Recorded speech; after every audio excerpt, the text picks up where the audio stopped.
रही है। बुआ तुझे हो क्या गया? ये क्या मांग रही है? सोच भी रही है कि तू क्या बोल रही है? का सोच रखी है।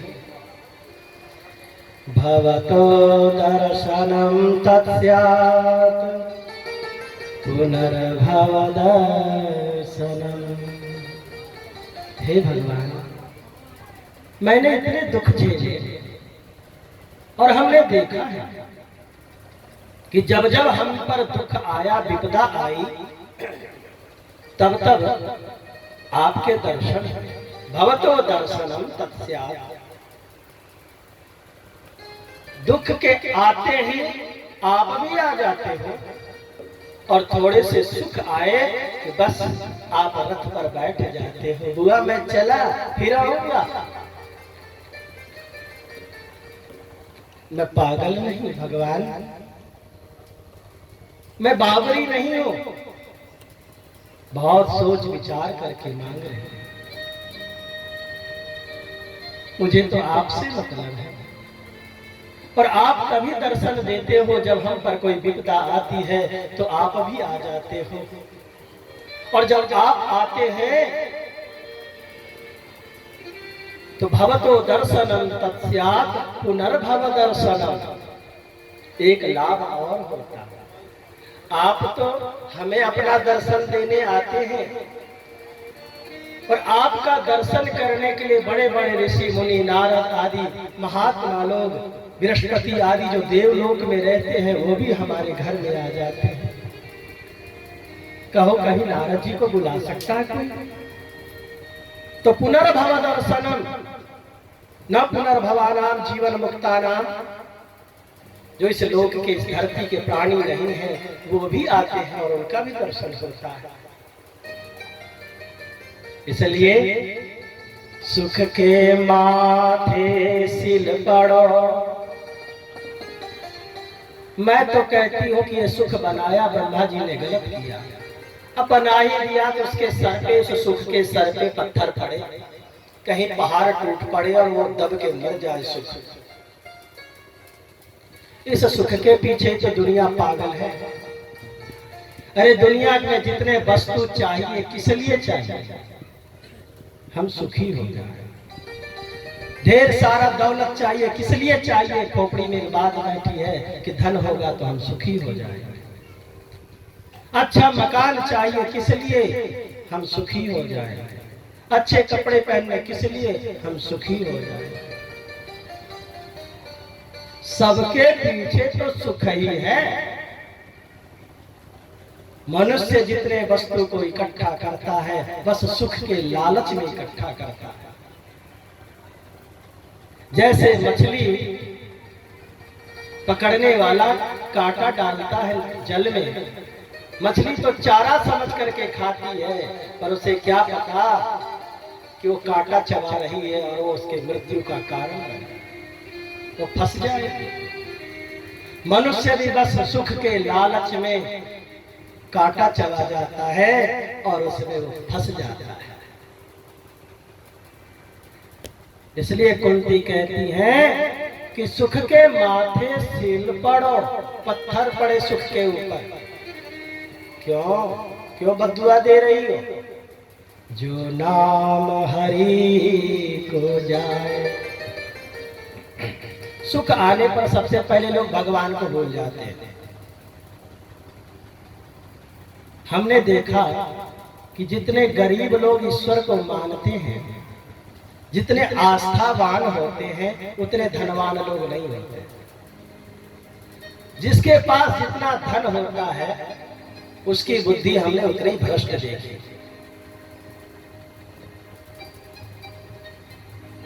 उसके पूजा पाठ भी दिखावा रहता है।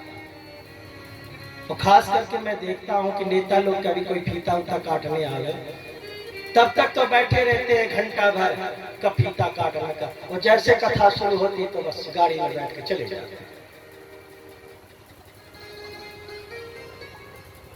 सोचो कितना बड़ा भागा लोग उससे फीता कटवा रहे हैं। जैसे रावण के वंशज यही था कि राम जी का नाम निकलेगा, भागो रे यहाँ से, भागो भागो भागो। है। खुजली होने लगती है उनको, उससे पहले खुजली नहीं होती है, घंटा तक बैठे रहते हैं।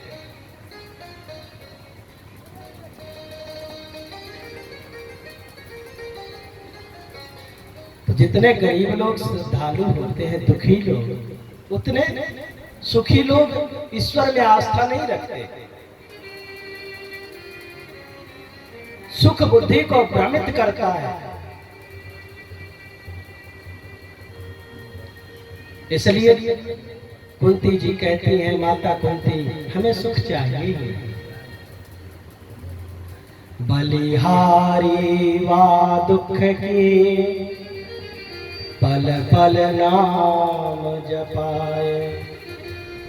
धन्य है वो दुख जो दुख बुद्धि को शुद्ध करके रखता है और निरंतर भगवान का भजन कराता है। वो दुख ही बढ़िया है। अब मांगी भी तो दुख, भगवान दुख देते नहीं। भगवान किसी को दुख नहीं देते। जो लोग कहते हैं ना भगवान ने मुझे दुख दिया, वो पागल है। भगवान किसी को दुख नहीं देते। क्यों? क्योंकि भगवान के पास दुख होता ही नहीं। इस भ्रम को निकाल लीजिए कि भगवान दुख देते हैं ना। भगवान के पास दुख होता ही नहीं है,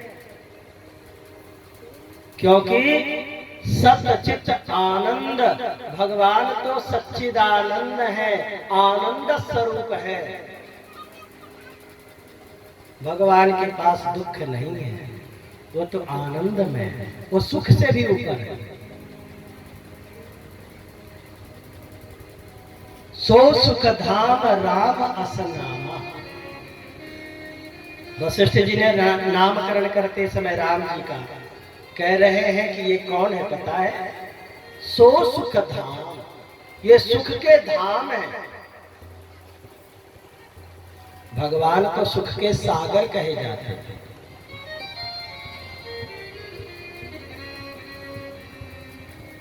और सुख के सागर भगवान है।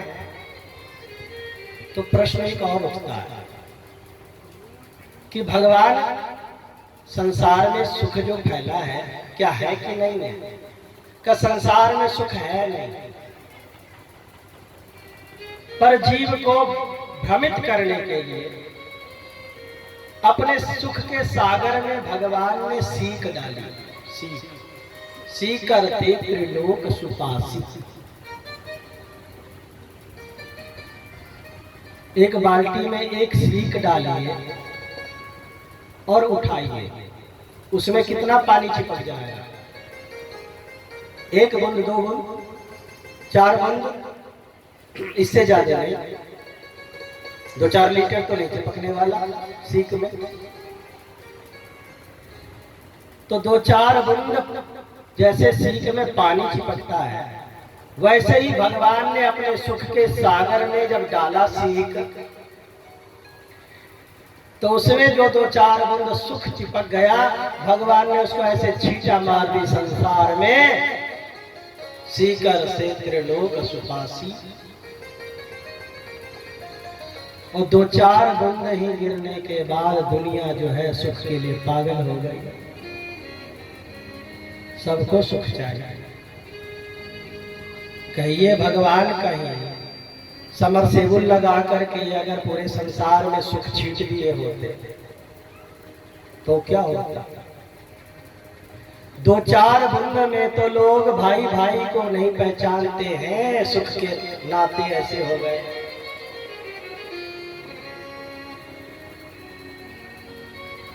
सुख के पीछे जीव ऐसा पागल बना हुआ है, कुछ भी करने को तैयार है, बस सुख मिलना चाहिए। 2-4 बूंद में ये दुर्गति हो गई संसार की। ईश्वर को भूल गया, सुख याद रहा, बस हम सुखी हो जाए, हम दुखी ना हो। सोचिए, तो भगवान सुख स्वरूप है, आनंद स्वरूप है, वो दुख नहीं देते। फिर दुख देता कौन है? का दुख देता है तुम्हारा पाप।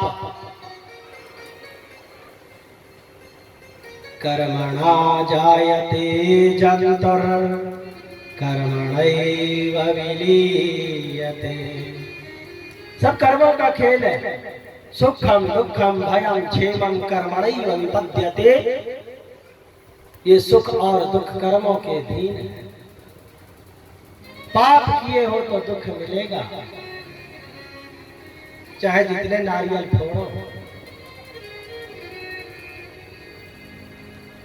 हाँ, नारियल ज्यादा फोड़ेंगे, देवता को लड्डू बतासा चढ़ाएंगे तो थोड़ा धीरे धीरे करके दुख मिलेगा, देरी से मिलेगा पर मिलेगा। न भोगते छियते जन्म कोटि सतैरपि, बिना भोगे कहाँ नष्ट होता है पाप।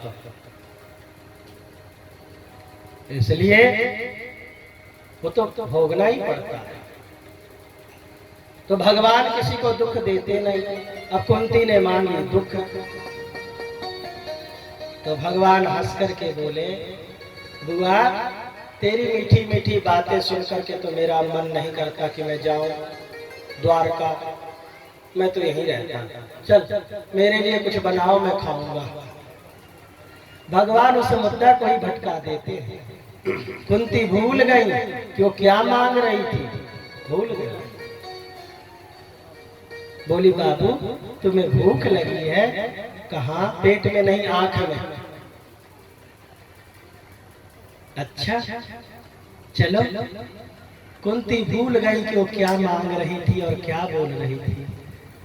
मैं तो कह रही थी कि नहीं जाओ द्वारका, मैं भैया को कहला दूंगी, भेज दूंगी दूत। चलो। बुआ की हाथ पकड़ लिया भगवान ने। मानो भगवान कहना चाहते हैं कि जो भक्त मेरे लिए कुछ भी करने को तैयार है। देखो कुंती दुख मांग रही है, किसके लिए मांग रही है? कि भगवान मुझे न छोड़े।